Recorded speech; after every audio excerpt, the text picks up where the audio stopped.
Sí, bueno, como estaba comentando, yo soy biólogo marino, así que voy a contarlo desde mi perspectiva, principalmente y en los distritos que he estado, así que va a estar un poco limitada la experiencia justo que he tenido y a los distritos donde he estado directamente. Bueno, yo empecé a, a ir a la zona, empezando a Ventanilla, fueron 2 días después del derrame, si no estoy equivocado, el día lunes, cuando fuimos convocados a la Municipalidad de Ventanilla para una asamblea que iba a haber y un foro junto con el alcalde y un par de congresistas, y después hubo un diálogo con la empresa, Repsol. En ese momento, por ejemplo, la principal duda era, cuando recién llegamos, era, ya se había cerrado completamente la tubería, o sea, sigue el petróleo fluyendo y sigue saliendo. O sea, nosotros nos imaginábamos primero un escenario potencialmente como el derrame de BP, de hace 10 años con millones de litros.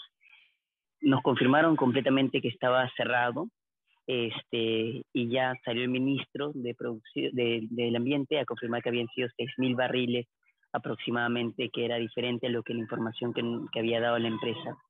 Después, bueno, fue una reunión con la empresa, con los congresistas, con los pescadores y la empresa de Repsol. Ahí mismo en el segundo día había dicho que iba a contratar a una empresa para analizar los daños principalmente sociales y el impacto que eventualmente iban a haber. Este, los pescadores ya desde el segundo día estaban movilizándose para ver qué iba a pasar con el mar. Sabían que de hecho había habido un problema porque ya en Santa Rosa, ya en Ancón, ya se estaban empezando a ver las manchas negras del petróleo, y había una preocupación de esa manera.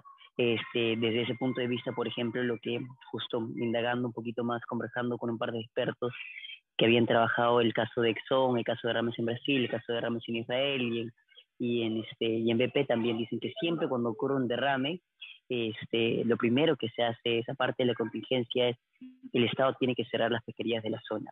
Y es algo que no vimos que ocurría, que las pesquerías no se estaban cerrando y más bien había estaba promoviendo directamente que se siga consumiendo para no afectar la economía de los pescadores. Entonces ahí también había un conflicto que tenía que ocurrir, porque claramente todos los recursos que estuvieran en contacto, los distritos de Ventanilla, Santa Rosa y Ancón, iban a ser comprometidos y afectados porque hay un impacto directamente al ecosistema, especialmente primero cuando la mancha es todavía gruesa y está explotando, pero después al transcurso de los días se va a ir disminuyendo. Y además es importante el pedido de cerrar las pesquerías, porque los botes tienen un rol de esparcir, terminan esparciendo los derrames a otras zonas y a otros puntos. Entonces, mientras más rápido se cerraba la pesquería, podría abrirse más rápido. Y de hecho, he visto que la conversación limeña bastante se enfocó en eso, en ver qué podemos comer y qué podemos no comer. Entonces, algo que yo recomendaba era que no se consuma nada de la zona hasta que primero esté limitado qué zonas se van a hacer directamente y sepamos qué cosas no. O sea, en el momento, por ejemplo, había recursos como el perico, que sí venían de alta mar, que sí que no había ningún problema, pero los mariscos, de hecho, sí era algo que estaba como metido. De ahí, el cuarto día fuimos a ver ya directamente a las playas de Bahía Blanca, en Ventanilla, y ya habían pescadores que nos estaban contando de que, por ejemplo, ellos que estaban saliendo todos los días a pescar cojinova, que, que ya no estaban sacando una cojinova y que uno había sacado en sus redes cojinovas ya en estados iniciales de putrefacción. Y eso, bueno, son rasgos iniciales de derrames porque, de hecho, los hidrocarburos generan un efecto, primero de general, al estar el petróleo encima de la capa, no hay un intercambio de gases entre la atmósfera y el agua. Entonces, ya que ya en sí en el mar es difícil conseguir el oxígeno que necesitan los peces, ya cuando está tapado completamente el mar ya no había un intercambio gaseoso, entonces genera una mortalidad, los peces que ya se encontraban abajo en la columna, más gasto energético, y bueno, y también eh, el hidrocarburo lo que hace es genera un tipo como derretimiento en las escamas, no sé cómo decirlo en el nombre directo, pero genera un daño en las escamas cuando ya empieza a llegar en contacto con los gases tóxicos. También los primeros días que estábamos ahí yendo, veíamos, ya la semana pasada estamos viendo que un montón de personas estaban yendo a limpiar las playas, y se veía como, o sea, una vez fuimos a Playa Bahía Blanca y preguntamos si todas las personas que estaban ahí limpiando eran de la empresa, de Repsol, y después nos dijeron que sí, la empresa nos dijo que sí, que era una de las empresas, creo que era Transamar, no me acuerdo su nombre, pero al final, haciendo preguntas uno por uno, nos dimos cuenta que 25 de los 30 en verdad eran voluntarios. Y nos dábamos cuenta de quiénes eran los voluntarios también porque los trabajadores tenían máscaras de doble filtro, de carbono, que son efectos para los CO2 y para todos los gases tóxicos, y los voluntarios les habían dado simplemente mascarillas de KN95 para hacer la limpieza. Y es lamentable porque también, viendo los antecedentes de otros derrames petroleros en el mundo, muchos de los voluntarios que terminan ayudando porque se necesitan muchos esfuerzos, los que no van con el equipo apropiado terminan con problemas respiratorios a largo plazo. Entonces era también algo que estábamos levantando ahí en ese momento con el congresista Ruth Luque, de que empezamos de que la gente debería estar con sus equipos apropiados. Y bueno, y ya después ha ido cambiando un poquito la tendencia del enfoque del derrame. Hoy día venimos a Santa Rosa, que acabamos de volver. Fuimos hoy día con el congresista Ed Málaga, ya a conversar ya con los pescadores de Chancay, por ejemplo, porque ya antes de ayer ya la mancha de petróleo llegó a Supe, más al norte, y siguen migrando más al norte, pero ya está llegando de una manera distinta, ya no estamos llegando como esta mancha negra viscosa que vemos, sino que va a ir llegando cada vez más delgada y más simplemente con impactos de cambios de la composición química del agua. Entonces es posible que no se vaya a ver directamente la mancha negra en muchas de las playas de la zona norte, pero sí que va a haber un cambio en la composición química que va a afectar la biodiversidad y también va a afectar a las personas que se están metiendo. Ahorita, el sábado que fuimos a Tancay, por ejemplo, cuando recién había llegado ahí, vimos que ya habían prohibido el ingreso a la playa a los trabajadores, o sea, las sombrilleras no podían trabajar, las golosineras no podían trabajar, los mototaxistas no podían trabajar hasta la playa, pero igual así estaban entrando personas a la playa a meterse a nadar. Entonces, al parecer, simplemente se había afectado o sea, se estaba afectando directamente la economía de las personas en esa zona. Y bueno, hoy en día estamos con pescadores de Chancay, y bueno, los pescadores de Chancay nos habían dicho que ya tenían varios días sin pescar, los pescadores de Ancón ya tenían 13 días sin pescar, y bueno, muchos de ellos han estado pidiendo, por ejemplo, que el Ministerio de Economía y Finanzas, por favor, postergue sus intereses por un tiempo, porque por ejemplo, hoy en día uno de los dirigentes pescadores decía, nosotros los pescadores sí tenemos un poco de ahorros, pero los fileteros, por ejemplo, que son los que cortan el pescado del mismo muelle, ellos sí no tienen ahorros porque ganan 20 soles al día, directamente. La golosinera nos estaba contando el día de hoy que ella había comprado productos para la temporada de hasta fines de marzo para verano, ella que vende golosinas todos los días en las playas durante verano, nos estaba contando entre lágrimas que había comprado ya todo hasta marzo y lo tenía almacenado y no estaba pudiendo vender nada. Entonces, si es que podríamos ser un lugar donde vender las cosas o cómo apoyarle. No piden dinero directamente, pero sí piden que se les pueda ayudar, muchos de ellos con víveres, porque sí, muchos de ellos viven del día a día. Entonces ya es un impacto, ya se ve más el impacto social. Hoy día también fuimos caminando a las playas entre Santa Rosa y vimos que hay muchas playas que son de difícil acceso. Y hoy en día los enfoques de limpieza, que son muy pocos en verdad, o sea, de parte de la empresa, se están enfocando solamente en las playas de fácil acceso y de fácil visibilidad e impacto económico.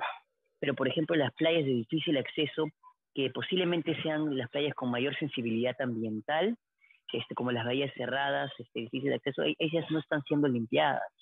Hay muchas playas con difícil acceso donde no hay ni una sola persona. Y en estas zonas rocosas, por ejemplo, las piedras se tienen que limpiar una por una, piedra por piedra, y no hay ningún tipo de efecto de limpieza de esa manera que esté ocurriendo en las playas de difícil acceso. Y además el ecosistema va a demorar tiempo en recuperar. En lugares con corrientes fuertes, mar adentro, donde hay bastante biodiversidad que sirva de resiliencia, porque existen, por ejemplo, bacterias que consumen hidrocarburos, existen, ya hay, la naturaleza en sí se encarga en este proceso de limpieza natural, pero en lugares como te menciono de corrientes, mar adentro, un poco mar adentro con un intercambio en la zona costera de nutrientes, va a ayudar a que crezca el fitoplancton y que crezcan las bacterias y pueda recuperarse bien. Pero por ejemplo en bahías cerradas, con poco intercambio de agua y poca disponibilidad de oxígeno también, es posible que estas bahías demoren en recuperarse posiblemente entre 80 a más de 100 años. Lo que significa que hay zonas donde hay caletas de pescadores también, donde simplemente desde donde salen, donde están de difícil acceso donde no tienen muelles directamente, donde la recuperación de estas bahías y playas va a ser de décadas no humanas, o sea, estas personas que viven ahí no van a volver a ver su playa o su bahía recuperada hasta nunca más en su vida. Pero sí, el periodo de recuperación de otras zonas más abiertas como que no puede ser de 5 o 10 años. Algo que nosotros hemos estado tratando de posicionar y recomendar como SOA, como organización, es que el cierre de playas, con el que se debería dar directamente ya hasta la zona de Ancash, tiene que ser no solamente hasta febrero, porque la empresa ha dicho que va a estar limpio todo en febrero. Pero básicamente lo que la empresa nos está diciendo es que no vamos a ver la mancha en las playas en febrero, posiblemente. Pero igual la composición química del agua cambia, igual va a haber contaminación. Y esto va a demorar bastante tiempo. Entonces, como SOA estamos recomendando que el periodo de cierre de playa debería ser no solamente hasta febrero, sino debería ser posiblemente toda la temporada de verano, hasta posible un año más, no solamente para evitar la contaminación de las personas, sino que el ecosistema se tiene que recuperar y la presión humana que va a volver allá va a ser bastante fuerte. Por ejemplo, los esfuerzos de recuperación nomás también están teniendo un impacto negativo en el ecosistema. Hemos visto la cantidad de los vehículos motorizados, la cantidad de carros, camionetas que se han metido a las playas y han desaparecido completamente poblaciones de cangrejos también. O sea, sabemos que los vehículos motorizados son un gran problema en las playas arenosas, matan y destruyen todas las poblaciones de cangrejos que se encargan de limpiar las playas, compactan la arena. Entonces, hemos recomendado que el cierre de playas sea posiblemente 5 meses a un año, también para que antes de que lleguen a volver las personas, vuelvan los cangrejos, vuelvan los muimuis, a las playas vuelvan las aves marinas a poder descansar ahí, vuelvan también los lobos marinos a poder descansar, porque cada vez tenían menos acceso de playa por la cantidad de la expansión urbana de las personas, y pueda ser de nuevo en la naturaleza y el ecosistema antes de las personas lleguen ahí. De hecho, la manera en que vamos a volver tiene que ser con nuevas reglas. Los vehículos motorizados, que es algo que hemos propuesto siempre, deberían estar completamente prohibidos en todas las playas del país, así igual como en Argentina, en la mayoría de playas, igual con otras playas del mundo, porque destruyen las poblaciones playeras. También la prohibición del ingreso de perros sin correas a las playas, porque estos matan también a los cangrejos, también afectan a las aves que están en descanso, las ahuyentan directamente.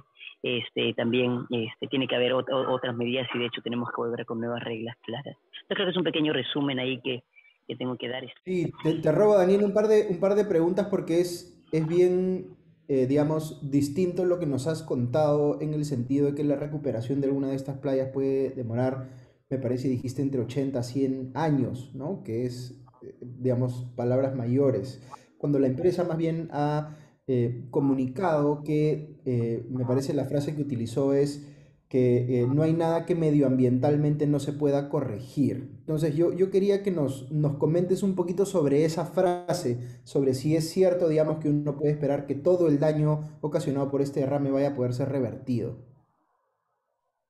O sea, la naturaleza tiene una capacidad de resiliencia, especialmente el océano, que es bastante buena, pero va a depender de varios factores. Primero, como mencioné, la resiliencia, que es la capacidad de un ecosistema a volver al equilibrio. No significa que la capacidad del ecosistema volver a como estaba antes, sino volver a un equilibrio con los peces, equilibrio entre la fauna, equilibrio entre las flores, equilibrio entre todo. Y esto va a depender primero de que si la zona del mar está con suficiente oxígeno para el que necesita. Va a depender también de la cantidad de toxinas que hay ahí en la zona, la composición bacteriana que hay ahí, y va a demorar bastante tiempo la resiliencia, o sea, dependiendo del ecosistema. Como menciona, las zonas con mar abierto, sí, el mar puede depender completamente, o sea, si es mar adentro hay bastante corriente, flujo de corrientes, sí puede ser de 5 a 10 años, pero si es como una variedad cerrada, va a demorar bastante tiempo en ver una recuperación completa. Por ejemplo, si revisamos los casos de BP que ha sido hace 10 años, el caso de Exxon de hace 25 años, sí, tú ya no ves hidrocarburos en la zona, pero hasta el día de hoy, por ejemplo, había una disminución de crecimiento de muchos de los peces, todavía hay mutaciones, porque hay bastantes compuestos que son metagénicos, que generan cánceres, había una reducción en la capacidad abdominal de la producción de huevos. Entonces, hasta el día de hoy no se ha recuperado completamente el ecosistema en el caso BP y en el caso Exxon. Entonces, sí, la empresa de hecho tiene un discurso bastante defensivo y de hecho siguen asumiendo, mencionando la tesis de que fue por la ola de Tonga, pero es una estrategia de defensa y creo que es la manera en que tenemos que verlo. Como empresa grande también tienen que tener una estrategia de defensa y una comunicación de defensa legal para evitar la mayor responsabilidad posible. Y de hecho, si es que la Fiscalía se come esa narrativa, y no hay los estudios ambientales necesarios, es posible que vayan con bastante impunidad y con poca responsabilidad y reparos económicos a las poblaciones afectadas. Entonces hay que entender que no hay que creer mucho lo que dice la empresa, sino más bien hay que exigir que hayan datos y ciencia, que exigir al INMARPE, que esté ahí monitoreando. Algo que veíamos era que, por ejemplo, en los derrames petroleros siempre tiene que haber una entidad barriendo las playas todos los días para contar cuántas aves han muerto, cuántos lobos marinos han muerto, cuántas nutrias han muerto, y sacar la data clara directamente. Pero nosotros veíamos que en ningún lugar veíamos a IMARPE y veíamos más bien que las aves marinas muertas las agarraban y las tiraban al basural junto con la arena, las agarraban y las enterraban, las agarraban y las tiraban a otro lado. Entonces no había un conteo exacto, no tenemos data precisa de cuántos han muerto, mientras que por ejemplo en el caso de Exxon, que fue en el 90 y algo, saben exactamente que fueron 350.000 aves marinas, 300 lobos marinos, 3.000 nutrias, o sea, saben exactamente cuánto fue, y acá hay medidas, por ejemplo, que hemos pedido al Estado que debería hacer, es como deberían implementar en todas las playas donde mientras que estén haciendo limpieza, deberían implementar cámaras también de, este, de vigilancia para que podamos tener un registro también visual, hasta en vivo, para que la población misma pueda fiscalizar ese tema, porque también hemos visto que han habido malas prácticas en la limpieza, se han enterrado, han llevado la arena a otro lado, se ha enterrado el petróleo, los equipos no son adecuados. Entonces creemos que la ciudadanía que está tan motivada en este caso podría estar fiscalizar. Pero sí, como mencioné, yo creo que hay que creer poquito en lo que menciona la empresa en este momento, porque es una estrategia legal, y más bien exigir data y ciencia para que nos puedan brindar el escenario real. Sí, para mí ha sido particularmente duro escuchar las expresiones, digamos, en el sentido de ningunear la muerte de los animales, ¿no? Como si fuese algo irrelevante. Yo quería preguntarte, por ejemplo, sobre estas versiones que uno escuchaba en torno a, por ejemplo, extinción de especies, ¿no? Se ha hablado de la nutria marina, por ejemplo. ¿Es eso, digamos, una consecuencia real de este derrame, digamos, la posibilidad de que especies en la zona afectada puedan desaparecer? Bueno, el caso de la nutria marina, o sea, creo que se malentendió lo que quiso poner Yuri. Yo fui la persona que justo hablé con Yuri y le comenté el caso de la nutria, pero no se transmitió muy bien. Ahí, lo que pasa es que frente a la zona de Ventanilla, Santa Rosa y Ancona hay un archipiélago, el archipiélago más grande del Perú, de islas. Y en esa zona aproximadamente se estimaba que habían 10 especímenes de nutrias que vivían ahí en la zona. Ya se han encontrado 4 cadáveres de nutrias, entonces es posible, nos han dicho que se han visto nutrias vivas todavía en el archipiélago. Pero no significa que la nutria de marina sea extinta, porque todavía en alrededor del litoral peruano hay muchas nutrias. Las nutrias están en casi toda la corriente de Humboldt y fría, pero es una de nuestras especies marinas que está en mayor peligro de extinción. O sea, puede haber una cada 10, 20 kilómetros en promedio, contando todos los individuos de nutrias que hay. Entonces sí, es una especie que está en bastante peligro, pero este, no es que se haya extinto la nutria directamente. En el caso de las aves marinas, que sí me preocupa bastante, bueno, si ustedes van a las islas del sur, por ejemplo, van a ver que están llenas de aves marinas, están llenas de cormoranes, de pelícanos, de piqueros, completamente negras. Porque también hay temporada de reproducción, mientras que si van a este archipiélago ahora en las zonas de Ventanilla, Santa Rosa y Ancón, van a ver que están bastante libres, porque esas han sido las aves que directamente están al costado del petróleo y son las que están ahorita en proceso de rescate. Entonces es lamentable porque, por ejemplo, antes del niño 97-98 en el Perú teníamos aproximadamente 32 millones de aves marinas, y incluyendo después de toda la pesca industrial que destruyó gran parte de las poblaciones, o sea, que hay en las redes y todo, igual teníamos 32 millones de aves marinas en promedio. Y después del niño 97-98 hemos bajado a casi 2 millones y se estaban recuperando, o sea, la población de aves. Entonces es por eso que se creó la Reserva Nacional de Sistemas, Islas, Islotes y Puntas Guaneras, para proteger y motivar la reproducción de nuevo de las aves marinas. Y entonces esta época tenía que ser una época de éxito reproductivo, donde pudieran nacer más crías, donde los huevos pudieran estar bien. Pero si es que han muerto todas las madres que tienen que alimentar a sus crías y sus polluelos y no han podido cuidar a sus huevos, o sea, es muy probable que la mayoría de aves y las crías que estaban en esas islas estén muertas. Y algo, por ejemplo, que también justo nos han estado pasando es que en la zona sur también han estado empezando a varar aves marinas, o sea, en la zona donde no ha llegado el petróleo.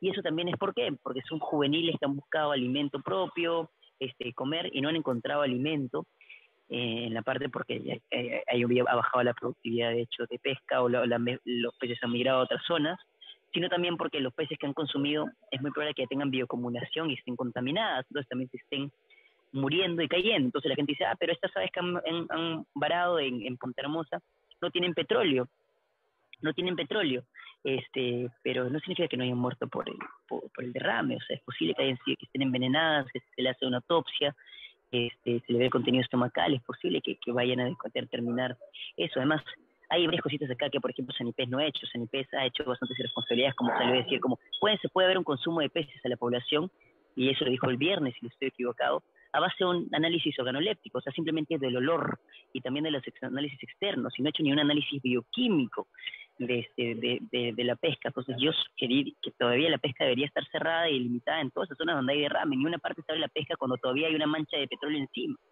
Entonces, bueno, ya se le puede ir el tema de mariscos y ahí, pero tiene que haber una mayor responsabilidad también de esa parte.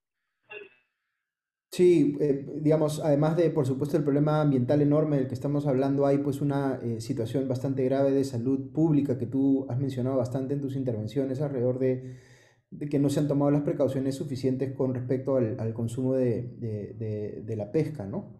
Daniel, te agradecemos mucho, sabemos que estás con los tiempos complicados, pero no solamente te agradecemos por estar acá, sino te agradecemos por estar allá, supervisando in situ, digamos, lo que está pasando y viendo cómo se contribuye, digamos, para salir adelante de esta situación más allá de las responsabilidades que se puedan establecer después. Así que nada, muchas gracias por acompañarnos, que estés muy bien. Muchísimas gracias, Augusto, y a todos los que estuvieron acá. Ok, y ahora tenemos a nuestro segundo invitado. Naturalmente vamos a conversar seguramente mucho sobre las responsabilidades aquí y digamos, quién tiene, digamos, mayor culpa por lo que ha ocurrido y cómo se ha comportado la empresa, cómo se han comportado las autoridades. Y ahí todavía hay mucho espacio para la especulación y yo no pretendo aquí, digamos, ya resolver ese tema que seguramente se terminará de definir en los tribunales. Pero sí me interesaba mucho tener la opinión de alguien que pudiese comentarles más de haber estado presente, digamos, en el momento, no sé si en el momento exacto, digamos, pero más o menos en la ventana, digamos, en la que ocurrió este suceso. Y por eso he invitado a Alec Hughes. Alec es suscriptor nuestro y además ha sido una de las personas que en su condición de velerista, digamos, estuvo presente en el mar, más o menos en el momento en el que ocurrió el derrame y que ha dado su testimonio también de lo que vio y por supuesto esto es relevante en el sentido de contrastar un poco la versión de la empresa sobre si hubo oleaje anómalo o no, etcétera, etcétera. Así que tenemos a Alec con nosotros esta tarde y Alec, te damos la bienvenida y te escuchamos. Gracias, gracias Augusto. Buenas tardes a todos. ¿Me oyen bien? Sí. Perfecto. Mira, bueno, ya me escucharon de repente en algunos medios, pero yo navego hace más o menos, tengo 49 años, navego hace 44 años, hace mucho tiempo.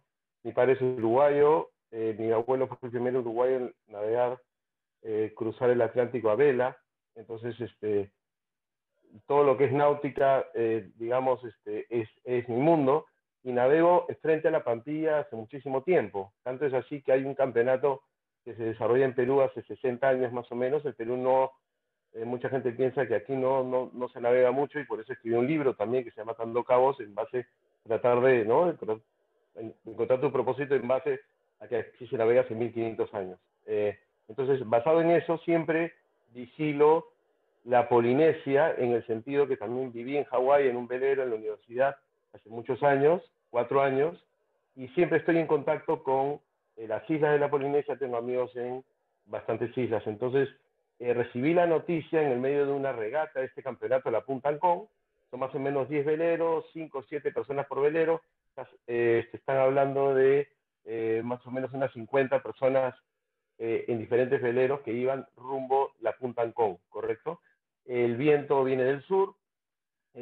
También, como practico tabla, siempre estoy pendiente si hay oleaje, no hay oleaje. Y además estuve presente en el tsunami de Chile, en la bahía de Pucusana, porque había una regata en ese momento, porque fue verano, y también he vivido un tsunami a bordo de un velero, ¿correcto? Entonces, el punto es, tú tienes dos maneras de ir a Ancón: pegado a tierra por el buque de la Pampilla. Siempre se dice además así, el buque de la Pampilla, porque siempre hay un buque que descarga durante 12 horas.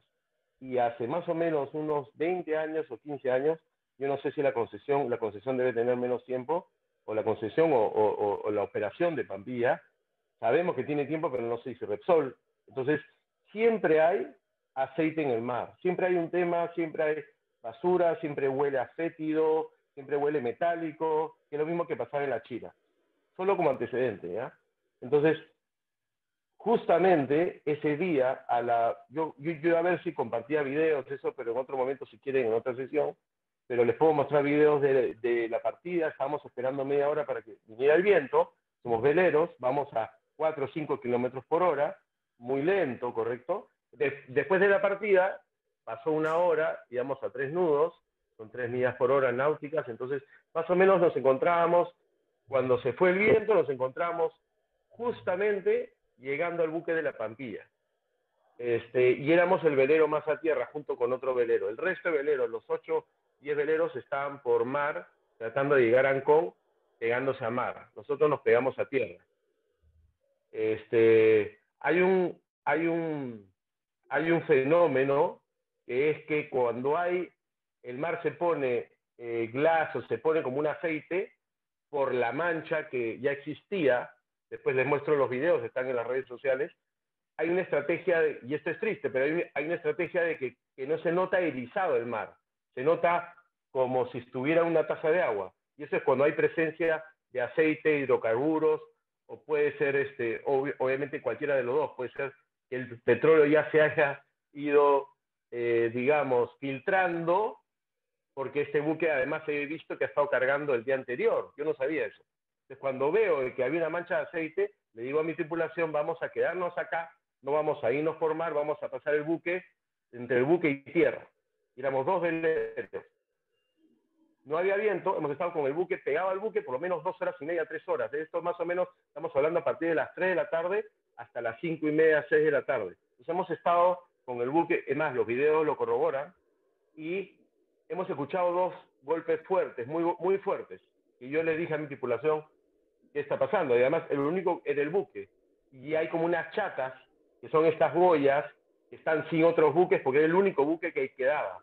Entonces, esas chatas, yo pensé que por esas chatas, esas boyas grandes, las llamamos chatas, o un remolcador que estaba ahí, que era el único, venía el sonido de ahí.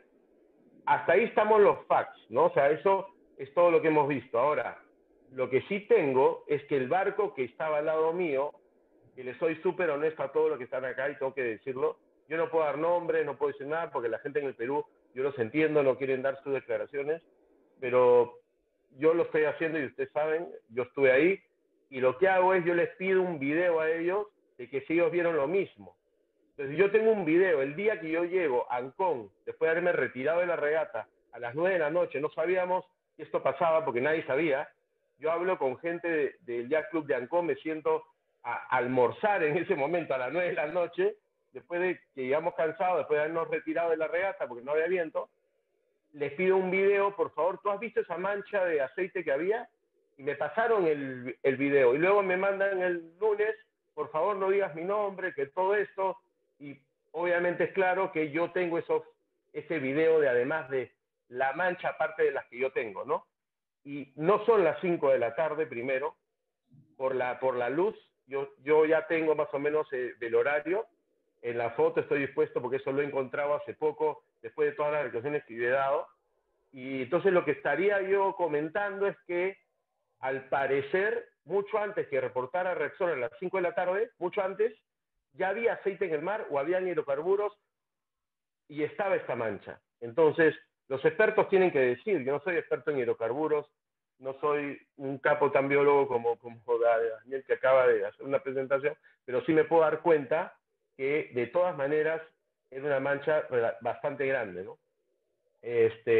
Y luego ha salido todo lo que ya sabemos, ¿no? Pero hasta ahí creo que he sido bastante claro.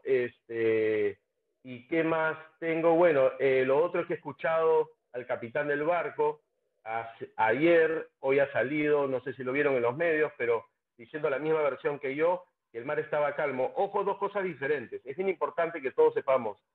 La marea es una cosa, que es el grado de altura que se llena como una taza de agua, ¿no? El grado de altura del mar, la marea. Y otra cosa es el oleaje.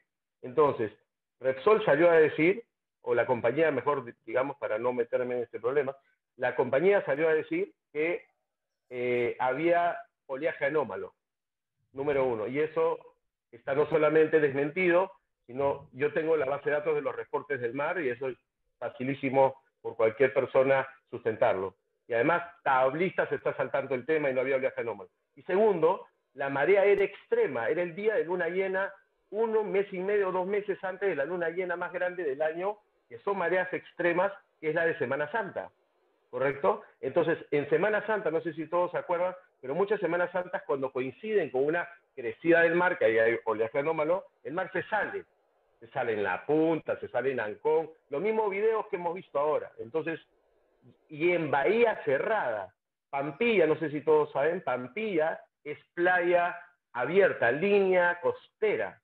Entonces, el cambio de profundidad en Pampilla puede ser de 60, 80 metros a 60 y 50, casi 40. No hay un cambio abrupto. Entonces, no puede haber un oleaje anómalo y menos de un tsunami. Entonces, y lo otro que quería decirles que es importante, el reporte del NOAA, que es el que mira la Marina de Guerra del Perú, el que mira todas las entidades a nivel mundial, que está el National Oceanographic Atmospheric Center del mundo, es como la NASA de todo esto relacionado a tsunamis, reportó que Perú, Ecuador y Chile tenían threat de 4 niveles, es el primer nivel, no es el cuarto y último nivel que es warning. Entonces, eso también está sustentado como que si dijeran, oye, hubo un meteorito que estuvo por caer y se vio, no, la NASA ha dado tal reporte, o sea, es tan simple como eso, pero obviamente da mucha, no sé, da mucha rabia o lo que fuera, como navegante, como peruano, como persona que cuida el mar y que esto no pasa ahora, pasa todo el tiempo. Lo que pasa es que ahora ha sido una cantidad astronómica de petróleo, pero esto pasa todo el tiempo. Largar aceite de los buques y las bolicheras, tengo fotografías del 2018 que he reportado, he hablado con la Marina pone perfectamente redes para parar la contención por parte de ICAPI, y tengo muchísimas otros episodios sobre el mar peruano, sobre todo en esta zona. Entonces, yo creo que por algo pasan las cosas y he estado justamente ahí, y eso es un poco mi versión, ¿no? No, buenísimo, Alex. La verdad que súper valioso tu testimonio y de verdad que nos va ayudando a atar cabos y entender un poquito lo que ha pasado ahí ese día, digamos.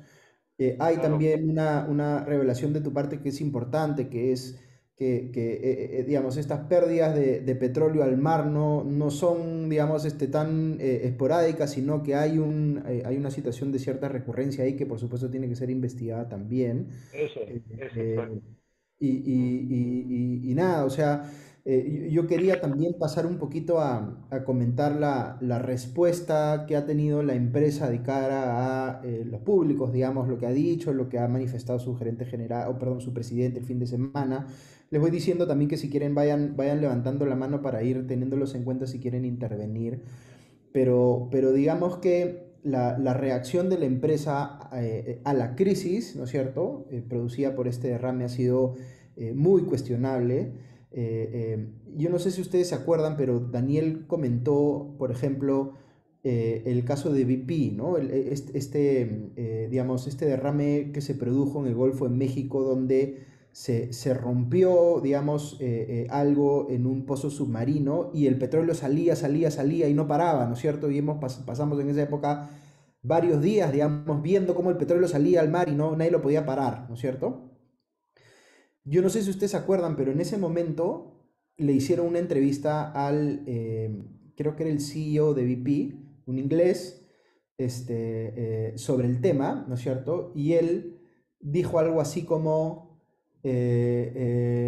digamos, yo soy uno de los más afectados por todo lo que está pasando, porque no puedo dormir y no sé qué, ¿no? Y esto me ha generado una crisis personal, ¿no? Entonces, como que lo que él quiso hacer es ponerse a sí mismo en el bando de las víctimas, ¿no es cierto? Y decir, digamos, no me miren a mí como si fuera el villano, yo soy una víctima más. Y esa versión, esa narrativa, es muy difícil de sostener para una empresa en un caso como este, ¿no es cierto? Claramente la empresa aquí tiene, digamos, una serie o ha tomado una serie de acciones que son cuestionables. Ahí ya empieza a salir bastante información sobre las demoras en los reportes. Ha hablado ya el capitán de la embarcación que dice que se demoraron en entregar la información, que la empresa no le dio toda la data que necesitaba. Hubo un reporte que infravaloró significativamente el derrame, ¿no es cierto? Cuando se dijo al principio que eran apenas algunos galones porque no se veía, según la empresa, no se veía nada en la superficie. En fin, uno se pregunta, ¿no? ¿Cómo es posible que la empresa no haya sabido que se habían perdido 6.000 barriles de petróleo? Cuando para un negocio de esa magnitud lo que uno esperaría es que tengan pues los sistemas de medición suficientes como para ver que han desaparecido 6.000 barriles, ¿no? En fin, la presentación del presidente de Repsol el domingo en el programa de Punto Final, diciendo que medioambientalmente todo era solucionable, como tratando de decir, acá se están preocupando más de la cuenta porque todo se va a arreglar en un par de semanas, diciendo cosas como que los metales, o que los hidrocarburos no tienen metales, o que no hay, la única afectación es la que se da a nivel de la superficie porque no hay ninguna afectación en el fondo marino, en fin, cosas que los biólogos ya han venido de alguna manera desvirtuando en el tiempo. Entonces, simplemente para completarles el paralelo, cuando pasó esto con BP perdió, no recuerdo exactamente el número, pero perdió como 20.000 millones de dólares de capitalización bursátil. Ese fue el golpe que recibió la empresa, ¿no? De un plumazo se esfumaron, desaparecieron 20.000 millones de dólares de valor de la empresa. Como resultado, no solo del derrame, ¿no es cierto?, en el Golfo de México, sino como resultado de la mala acción de la empresa. Porque el golpe negativo sobre su reputación también es valorizable, es más difícil de valorizar, pero también en alguna medida se puede valorizar y claramente también en el caso de BP tuvo efectos sobre el precio de su acción, ¿no? Entonces es bien duro ver que pasa algo así, digamos, tan doloroso en términos de su impacto medioambiental y que no se vea, digamos, de parte de la empresa el sentido de urgencia y digamos, el reconocimiento de la gravedad de esta situación en la que está involucrada, ¿no? Y no quiero dejar tampoco de lado al Estado, porque me parece que el Estado también está mostrando bastantes deficiencias en la manera como está encarando este tema. Yo tengo, por ejemplo, una visión al día de hoy muy crítica de la gestión del Ministerio de Ambiente, por un montón de otras cosas previas al derrame, pero tampoco es que esté haciendo una buena labor, me parece, digamos, enfrentando esta crisis en particular, ¿no? Quizá lo más rescatable del gobierno frente a esta situación ha sido la actuación de la primera ministra, las declaraciones que ha tenido, pero igual uno esperaría tener, digamos, un gobierno más en control de la situación y más en capacidad, digamos, de exigir que las cosas se hagan en la velocidad en la que se tienen que hacer, ¿no? Y ahí hay otras discusiones que yo creo que se pueden abrir y de repente algunos de ustedes van a querer intervenir sobre esto, que es qué pasa luego, ¿no? ¿Qué pasa con Repsol? ¿Qué pasa si se identifica que efectivamente fue responsabilidad de la empresa? ¿Cuál es el escenario ideal en una situación como esa? Que le quiten la concesión, que sea reemplazada por otra empresa privada, que Petroperú tome, digamos, la operación de Pampilla. Ahí abre también otra discusión, que es hasta qué punto Petroperú, digamos, tiene un récord ambiental que de alguna manera pueda decirse que es mejor que el de Repsol. En fin, los problemas ambientales vinculados a derrames de petróleo son bastante más prevalentes de lo que la gente conoce, digamos, en el día a día, y eso es algo de lo que hemos conocido también a propósito de este incidente, ¿no? Como que han habido en los últimos, creo que 5 a 10 años, no recuerdo el lapso de tiempo exacto, como casi 500 derrames de petróleo en la selva peruana, ¿no? Y también hay que pensar o uno, digamos, ser autocrítico en el sentido de cuánta indignación hay cuando pasan esas cosas también, ¿no? Aquí, digamos, el efecto medioambiental es muy duro porque uno ve las fotos, los videos y todas las imágenes que han salido de este derrame son dolorosísimas, ¿no? Las aves bañadas en petróleo, los animales muertos en la playa, las capas de petróleo que se ven en la orilla por el oleaje, en fin, de verdad que atroz, ¿no?